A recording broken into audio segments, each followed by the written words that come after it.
You're listening to the Curio-city Collective podcast. I'm Arpita. And I'm Deepika.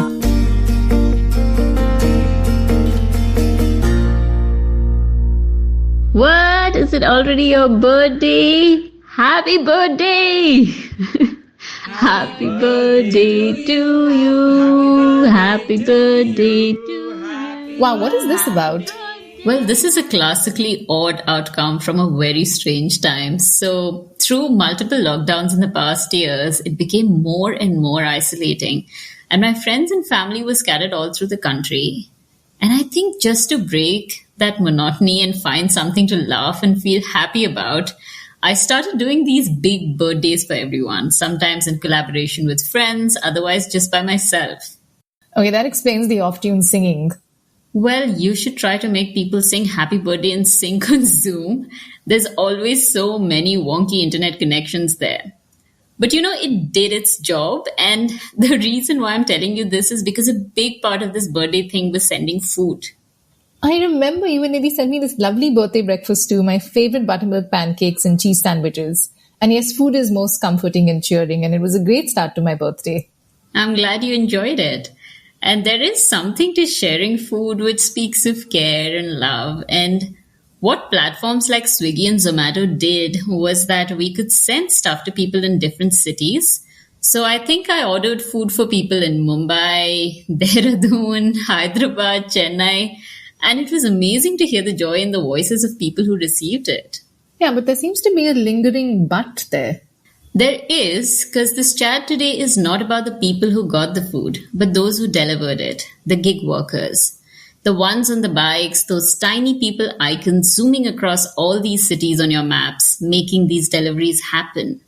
I think the gig economy is a concept that sort of came to us along with the digital age that we're all currently living in. This is Sowmiya Ashok, a freelance journalist based in Chennai. I was previously with the Indian Express and the Hindu as a correspondent. And over the last year, I've been back home in Chennai and writing mostly about things that sort of intersect in the India-China space. I also write about archaeology, and then I also write about the environment once in a while. But we chatted with Sowmiya specifically about the gig economy and the rights of gig workers and what changed through the period of the pandemic, as this is something she has been studying at length recently as one of the fellows of the 2020-21 China-India Visiting Scholars Fellowship at Ashoka University. So just to give a background of what the China-India Visiting Scholars Fellowship is, it is constituted by the Ashoka University, and the idea was to bring together people who were interested in researching on China.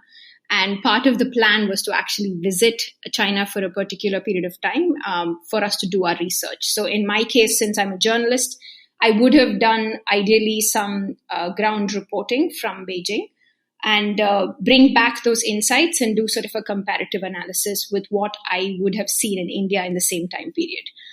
Clearly, the pandemic changed a lot of these equations. Many of us, actually all of us, could not travel.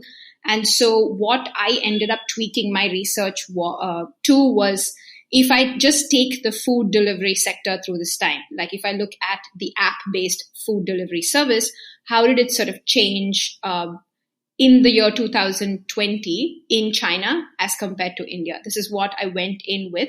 That's really interesting. And, while we hear enough of the ups and downs of the Indo-China political relationship, we somehow barely ever hear of what's emerging from their regular social lives. What do the Chinese eat, drink, think about? And a comparative look between India and China, particularly with regard to this issue through the pandemic period, somehow makes it all the more interesting, because it's been complicated and hard on both countries with their large populations.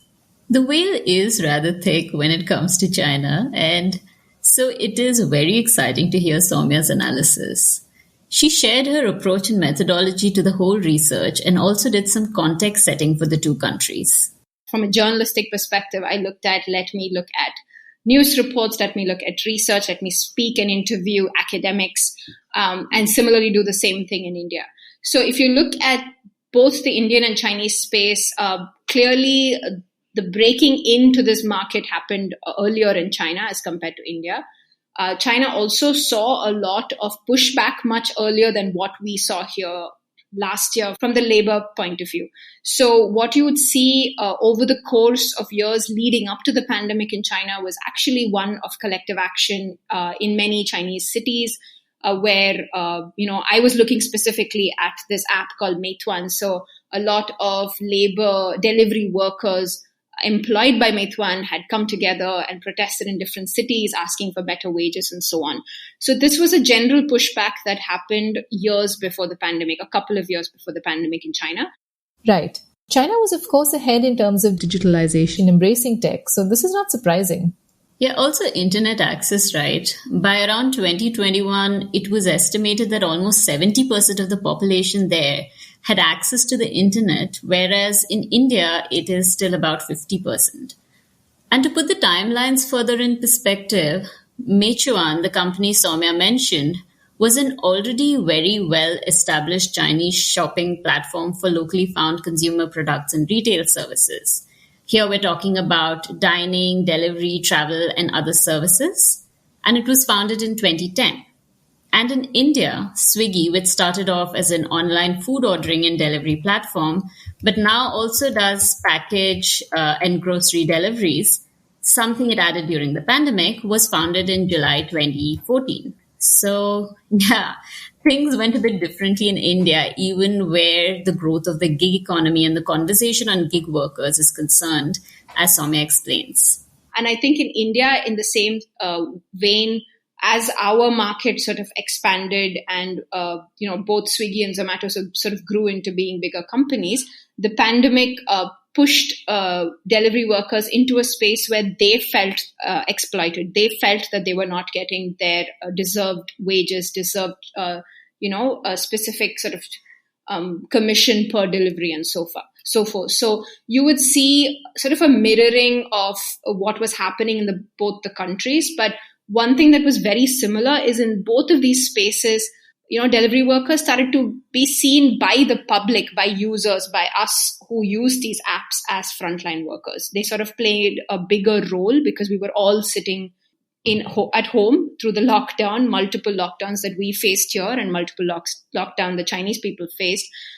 Many of these men and women, actually largely predominantly men, ended up becoming frontline workers through this phase. So that's really one big similarity, that what we ignored in the past as an essential service actually turned out to be a very big boon for all of us to have access to groceries and medicines and whatever else we wanted.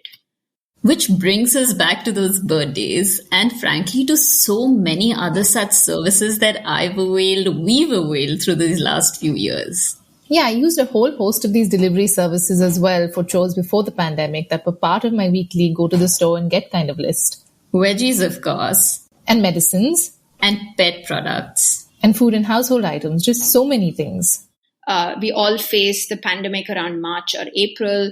And I think in India, it was a little delayed just from the point of view of permissions for many of these apps to continue working through lockdown. That did take a while for the government to say okay for them to go ahead and deliver through this time. So if you remember, I don't know if this was the case in Hyderabad and other cities, but in Chennai, it definitely took 3 or 4 weeks into the lockdown for services to start functioning. So even a big basket or a Dunzo started picking up within a month into the lockdown.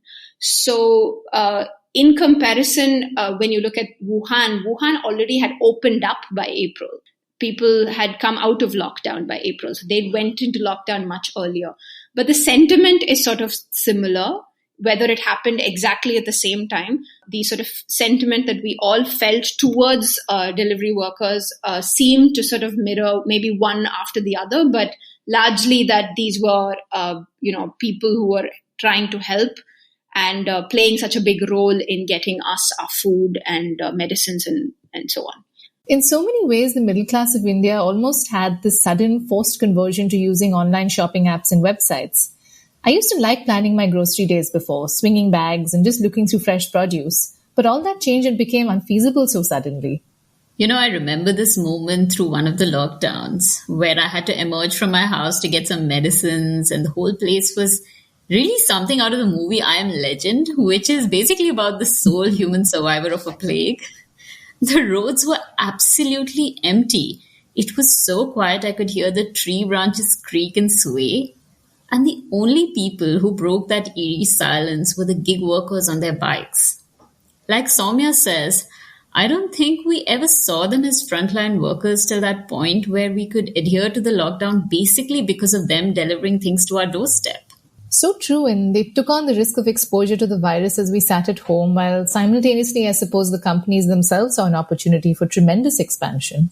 It has had a huge impact on the growth because what immediately happened is since we were essentially trapped in our homes, right? Like the only access to the outside world in many ways was through the internet. And so as an obvious sort of outcome of that would be huge growth in the digital service economy across the world. It's not unique to India. It's not unique to China. But across the world, people were accessing things much more online. And even here, after demonetization, we saw a bit of people going online, but I think it really did pick up last year. Did she say specifically how this panned out with regards to the company she was studying? Yes, this was her take on what happened with Meituan. Clearly, Meituan, the company I was studying, made huge profits. So essentially, it had a bit of a dip at the beginning. And then it sort of found ways to diversify into various aspects, not just food delivery. It also, as a company, started becoming cleverer on how to pitch itself. So one way was to also offer groceries, what Dunzo does for us here.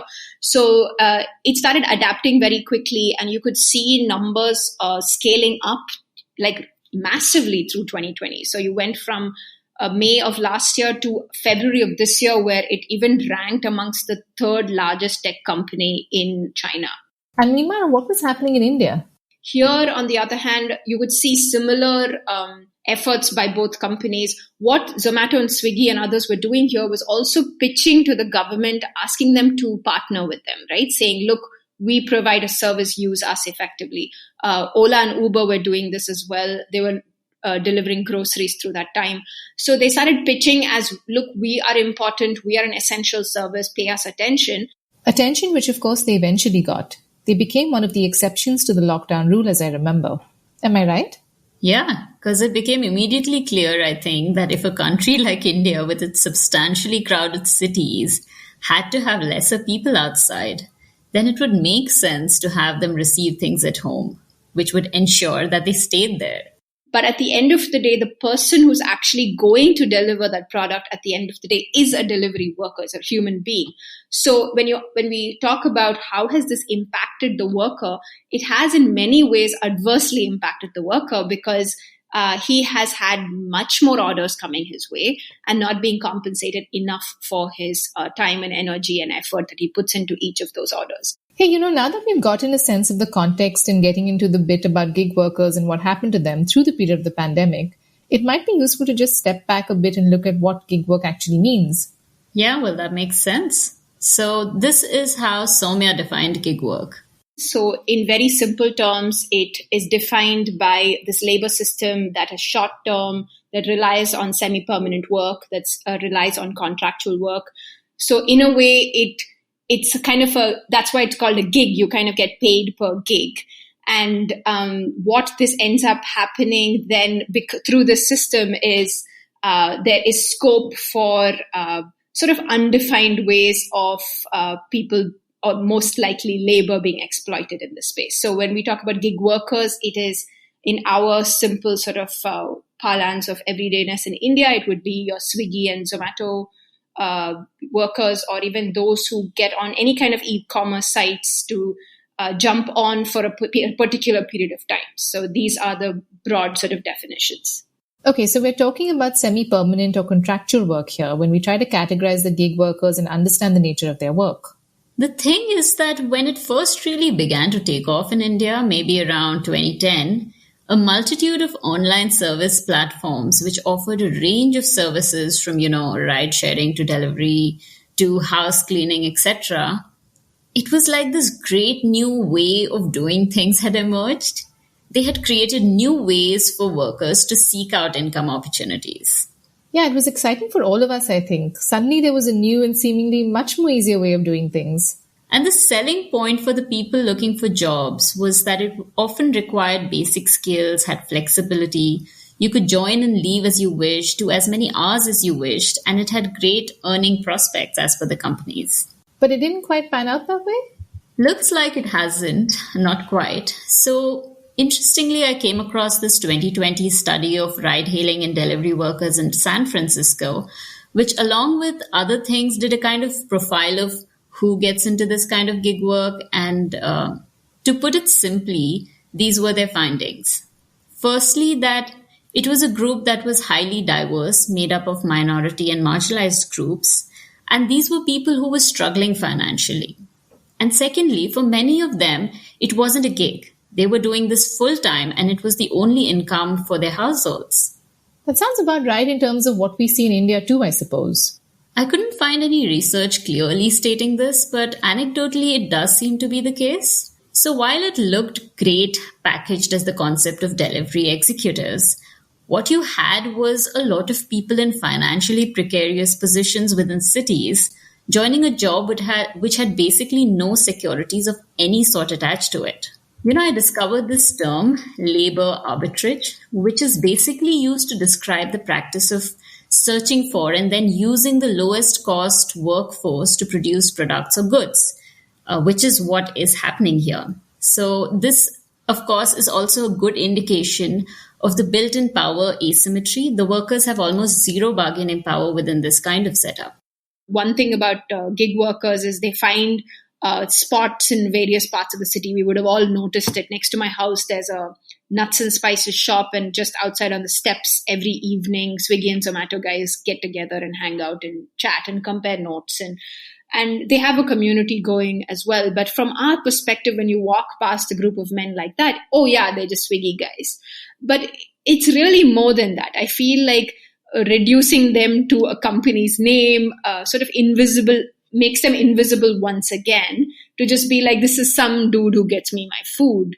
And I think it's important to shake us out of this space where we think, it's okay to do this. Like, I was in Delhi recently and I ordered something and I thought, how is it okay for me being me sitting on the second floor of this apartment and him being him having to climb 2 floors up to hand over hot food to me under 23 minutes, right? What kind of weird society is this, that this allows it in a way that is naturally there's a power imbalance here. If he doesn't show up in that time, I can actually rate him poorly. I have the power to not let him get further orders and so on and so forth. And I just think once we realize that this is the extent of the power that we have, I think we should use it responsibly and not be callous and ignore that, what we can do better for people who actually make our life so much more convenient.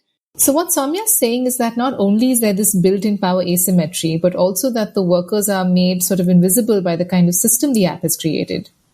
So did something change with the pandemic? Yes, it does seem like it did. Firstly, like we were saying, the invisibilization reduced during the lockdowns. Also, while as customers, we access a certain interface of these apps, the delivery workers access another interface which tells them where to go, records their payments and how they're rated, gives incentives, etc. The app runs on an algorithm which is sort of the programming logic behind it that drives the business. Sowmiya explained how, with the coming of the pandemic, the workers noticed sudden shifts in the nature of what was being offered to them as pay and incentive on the app. Here she's giving an example of what happened with food delivery apps. So it's an ever-changing, constant sort of amalgamation of incentives thrown at you to make you work for that day or week or month.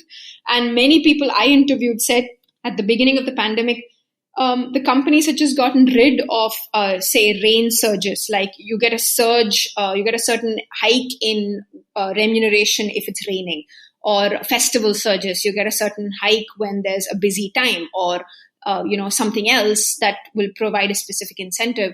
All of those were sort of wiped clean at the beginning of the pandemic, plus the slashing of prices down to 15.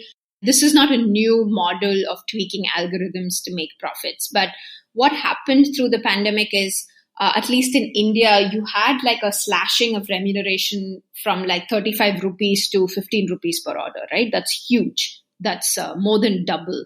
And what we understood from that is this is all you're going to get, and the work is going to be higher through the day. And what also happens is this sort of clouding of incentives, not fully understanding what really you're going to get at the end of the month. I read about this and it's quite shocking, really. That's no small cut at all, going from 35 rupees to 15 rupees. Yeah, and imagine this is during the pandemic when things became much more dangerous for them as one of the essential workers within cities. And unfortunately, it was also a time when other jobs weren't easily available, so there was also no other job to consider.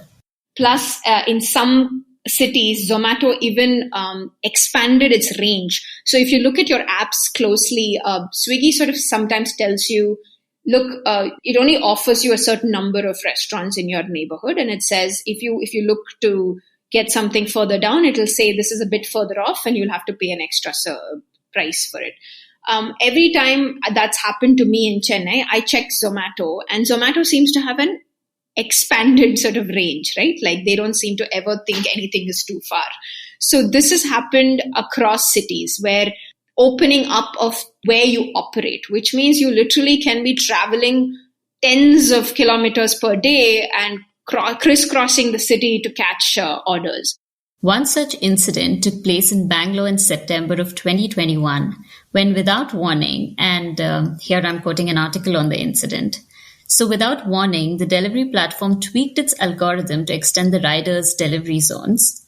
And riders are usually assigned jobs within a prescribed area, normally around 10 kilometers. But all of a sudden, they found themselves being sent to pickups and drop-offs up to 40 kilometers away.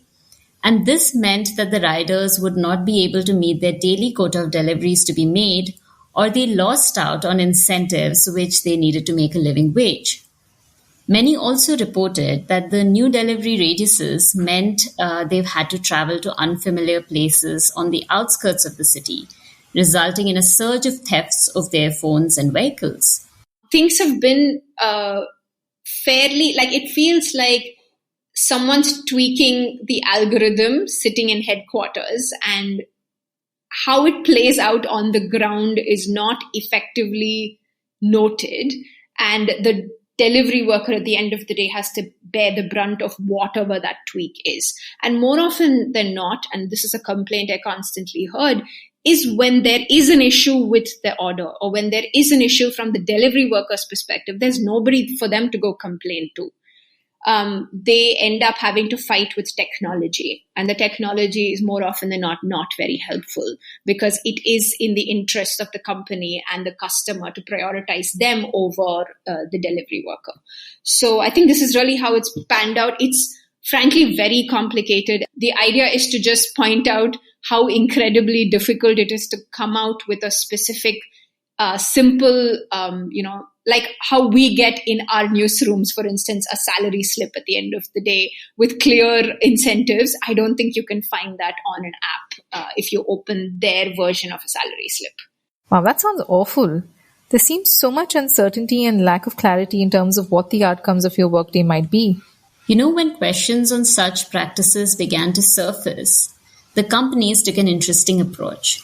So what ended up happening is these companies, at least in India, looked to the consumers to also say, why don't you help us, pitch in, let's start a crowdsourcing, sort of crowdfunding sort of model where you pitch in, give us some of your contributions, and we'll pass it on to the worker as like a goodwill through this time. Now, how much of that money actually reached the worker is unknown. It's not like these companies put out any public sort of documents to say this is where it went. So what we do know through that time is playing a good cop. Many of these companies were sort of showing off as, yes, we are benevolent people. But you could see clearly after that two massive strikes that happened in India, one in Hyderabad in August and September, suggests that it didn't actually end up with the labor. It didn't end up with the delivery worker. She means here the tipping mechanism which got incorporated within the apps during the pandemic, right? Yeah, and you are now given a chance to include a tip payment when you pay the bill. So basically, what you see here is that the companies use the concern of the public to actually make them partly pay the delivery person instead of really addressing the issue internally. And that was it? There wasn't more to their response? Well, yes and no. So, quite frankly, it's hard to get a straight answer from these companies, even as a journalist, right? Leave alone the delivery worker. I have in the past sent out questionnaires to big internet companies in India, and often you are directed towards the PR agency that manages them. And then they send you, in response to, say, 5 questions you've asked, they'll probably send you a line, which is largely suggesting that they have their delivery workers' best interest at heart. Some researchers say that perhaps the companies had something to do with drawing up the Social Security Code that came out last September. And that's still vague. That doesn't nail the company down to any great responsibility. So while it shows that it's doing something, is it really doing something is a question one can ask. Sowmiya is referring to the Social Security Code 2020 that was passed by the central government in September 2020 to consolidate the laws relating to social security and attempted to bring gig workers under the ambit of social security schemes. So that's a good thing, right? Well, it's been complicated. While it was a welcome move to include gig workers within the ambit of social security laws, the code has been heavily critiqued by workers and labor law experts for unclear overlapping definitions, putting the weight of the action on governments and none on the companies, and the framing of the worker as a beneficiary of schemes versus being provisioned as a right. So that's it? That's where we are? I'm so glad to tell you that it's not. While all this was happening, something new was simultaneously emerging, and that really grew during the pandemic period. Now, what has happened meanwhile is this great thing called the internet, which we all use, which the same delivery worker who uses it as a source of livelihood has also picked this up as a source of dissent.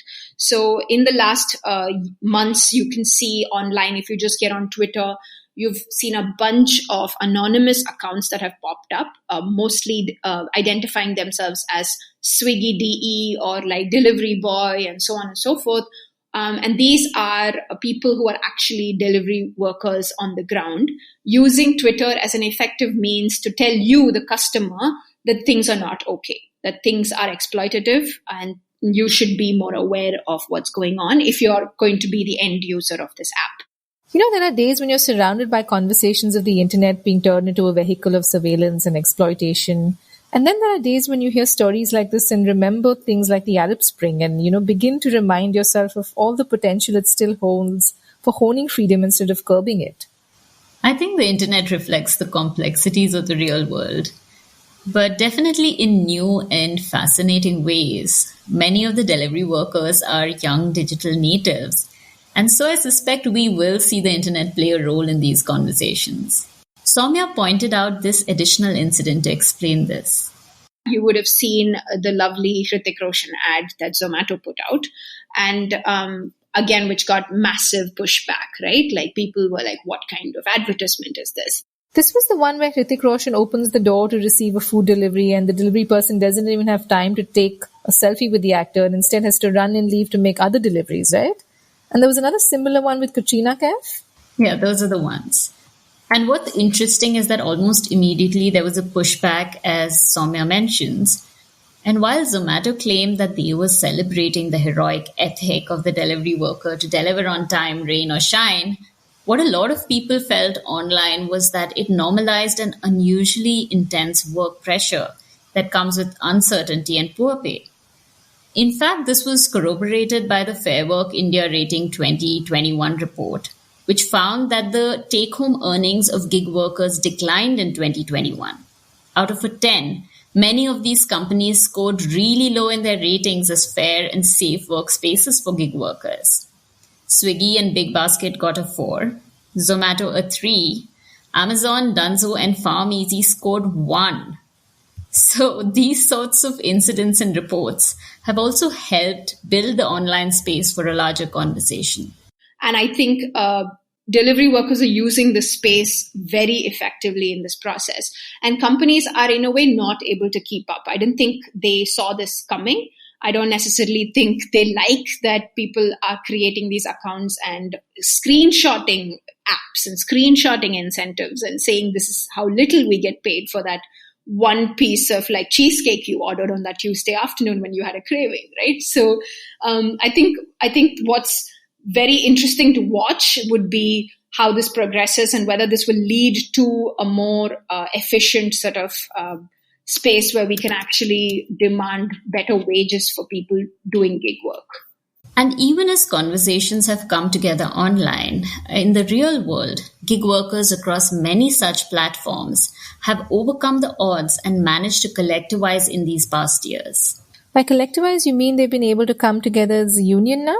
So what's really interesting is that has really picked up, and there's quite a nexus across cities. It's not just one or two cities, but there's a lot of conversations going on across unions and smaller groups and WhatsApp conversations across different parts of the country. Maybe you would have like a South Indian block and a North Indian block, perhaps only because it's easier, more region specific. But what they've done effectively is call to attention exploitative practices by these companies. It's always so much more difficult to collectivize when you're part of something as unstructured and fluid as gig work. But still, they've managed it. At the lead is the IFAT, or the Indian Federation of App-Based Transport Workers, which was formally established in 2019 in Mumbai and brings together ride-sharing and other gig transport workers.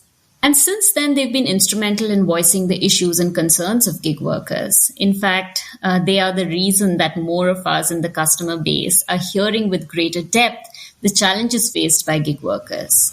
So what kinds of issues have they been intervening on? Well, it began with issues like demanding a minimum price per kilometer, insurance for the workers. But then the pandemic-related issues came up, like, for example, safety equipment for the workers, cover and support for those who fell ill while doing the job. Oh yeah, I read some really heartbreaking stories of gig workers who got COVID while working, and then their untimely death has meant tremendous struggle for their families who lost their sole breadwinner. Exactly. The pandemic really brought out how disempowered and precarious the worker's life was within the situation of gig work. And hence, one tremendous thing that took place was that IFAT decided to actually file a public interest litigation, a PIL, with the Supreme Court in order to bring gig workers into the ambit of the law and provision basic rights in support for them.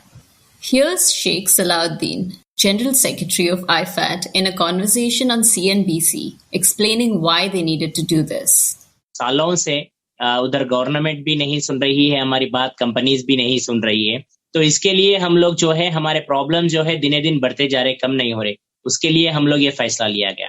आपके PIL में आपने ये भी बोला है कि you want to be categorized as employees and not as partners because there exists an employee and employer relationship. Can you elaborate a little bit on this? Companies जो है ओला चाहे उबर स्विगी जोमेटो पार्टनर बोल के हमारे बहुत सारे बेनिफिट्स को तोड़ के बिखोड़ के रख दिया है. ठीक है, आज हम कहीं पे भी चाहे वो मिनिस्ट्री, चाहे लेबर मिनिस्ट्री हो, चाहे वो आईटी मिनिस्ट्री हो, चाहे वो ट्रांसपोर्ट मिनिस्ट्री हो, हम तीनों जगह भी जब हमारा कुछ रिप्रेजेंटेशन देने जाएंगे, अब कुछ बात रखने जाएंगे, तो वहां पे भी वो गवर्नमेंट्स ने यही कहते कि आपका कोई रिलेशन नहीं है हमारे पास क्योंकि आप पार्टनर हो. ये पार्टनर बोल के वर्ड लगा के जो है कंपनी हमारे पे बहुत सारा लूट कर दिया. तो इसके लिए हम लोग को पार्टनर का दर्जा नहीं इम्पोर्टेंट, एम्प्लॉय का दर्जा इम्पोर्टेंट है. I get that, because it doesn't mean anything to be a partner if it doesn't come with any attached rights recognized by the law. It sounds nice, but doesn't translate into any kind of bargaining power for the workers. Exactly. And this is what the PIL is trying to address, hoping to bring gig workers within the ambit of laws that provision basic protection and support for such workers. And the heartening thing here is that this is not happening just in India. All around the world, platform workers and working conditions came into focus during this period, and really just as a tribute to their work in recognizing their poor working conditions and situation, we've been seeing courts around the world try to make things better. In a big setback to the ride-hailing company Uber, the top court in the UK has ruled in favour of the group of drivers, saying that they are entitled to worker rights, such as the minimum wages and regular breaks. Uber drivers are currently treated as self-employed or contractors. That really is heartening, because even one quote saying something like this sets the ball rolling sometimes. And it looks like it has, because it's not just the UK. Brazil and South Africa and even some of the US state courts and labor regulators are moving to classify platform workers as employees, which guarantees them certain rights under law. And not to forget, we were discussing China. There too, the agitations of worker collectives and public opinion in favor of delivery workers has pushed China's online food delivery giants like Meituan and others in September 2021 to say that they will not force couriers who work for them to register as independent businesses. The promise comes as a part of the broader push from regulators to improve conditions for gig workers. So much about the nature of work is changing in these times, and so quickly. I feel like our laws have a lot of catching up to do with these changing times and these new moves from governments and even the forming of unions. All of it feels like it's moving towards a good direction, though I suspect it'll be a fight. But there's always that one last question for us. What can you and I do? As customers and as people who benefit from their hard work, how can we support gig workers? Yeah, that is a hard question, but one that is often at the heart of change, right? If we care, how do we begin to show up? And Sowmiya had some suggestions. This is an interesting question that I've been thinking a lot about because I continue to use these services despite knowing that there is a very clear, balance of power here. And I think one way to address it is to educate yourself on how these apps actually work. And one way to do that is actually to communicate with the person who's coming to make a delivery to your house. If he has some time to chat, then I think it's worth actually putting a name to that person and asking how their life is and how much they actually get out of deliveries. The other thing is I wonder if it's useful to tip in cash because I don't necessarily know if the tip I provide on the app actually goes to them. And so perhaps it would be something that we can consciously change about not entirely relying on our phones to make all digital payments, but make this extra sort of tweak in our routine of like handing over a cash tip if that's useful to the person. That's really practical. Humanizing the situation and the second tipping idea. I know this to be true of some of the app-based taxi services. They ask for cash because they don't have to wait for the company to pay. So that cash tip makes sense. And alongside these practices, Sowmiya also suggested some macro-level shifts. Call to question how the companies do their job, ask them for more transparency on how their algorithm works, to show us their incentive structure, hold them accountable for it. I know they're not the government and private companies only have a certain ambit, but I think what we can do is a protest. So we do have the option of not using the app. And I think that's one very telling way of marking our protest. If before which we can actually demand to know better about these big companies and how they function.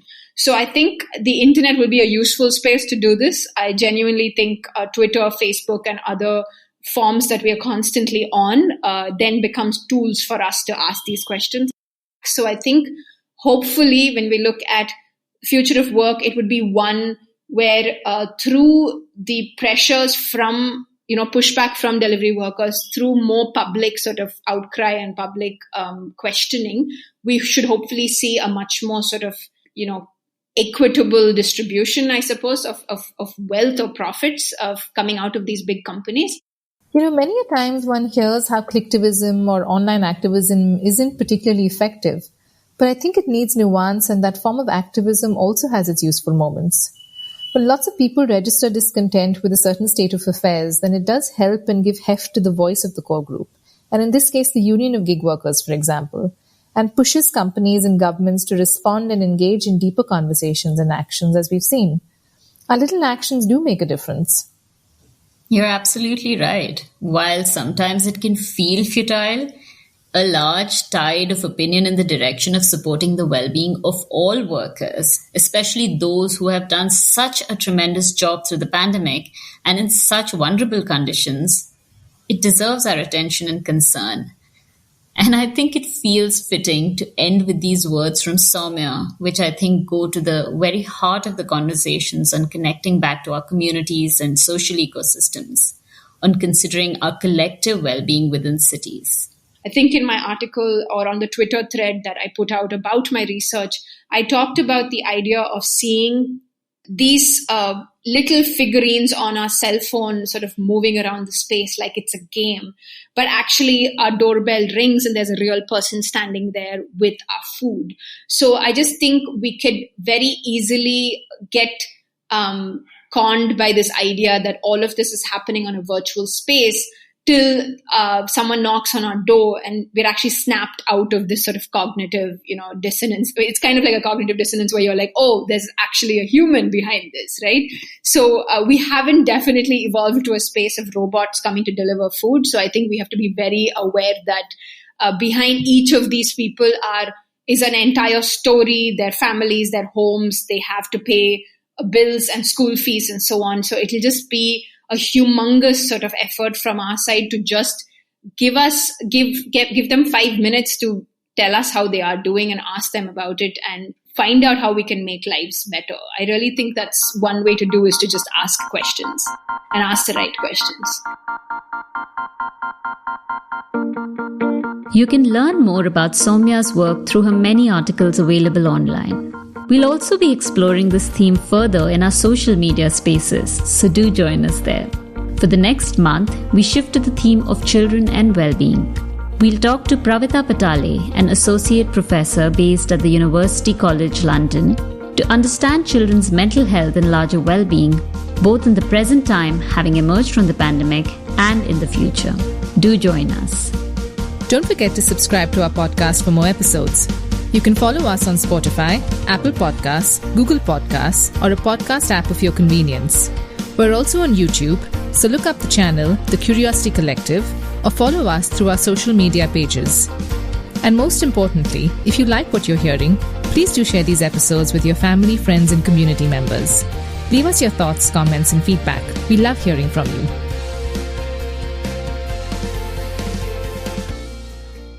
TCC is a not-for-profit initiative that is funded by you, the listeners. If you'd like to support the work that we do at TCC, there are different ways that are listed on the support and contribute page of our website, www.thecurio-citycollective.org. You can also write to us at team@thecurio-citycollective.org or message us on 6300711451 if you feel called to make a contribution to sponsor an episode or a podcast series. This could help us with our research, writing, admin, and editing costs to build further resources that speak to our collective well-being. We hope you'll join us on this journey of co-creating the space to nurture and build cities that are healthy and happy. This podcast was created by Srinidhi Raghavan, Deepika Khatri, and Arpita Joshi. The sound editing was by Vijay Chawla.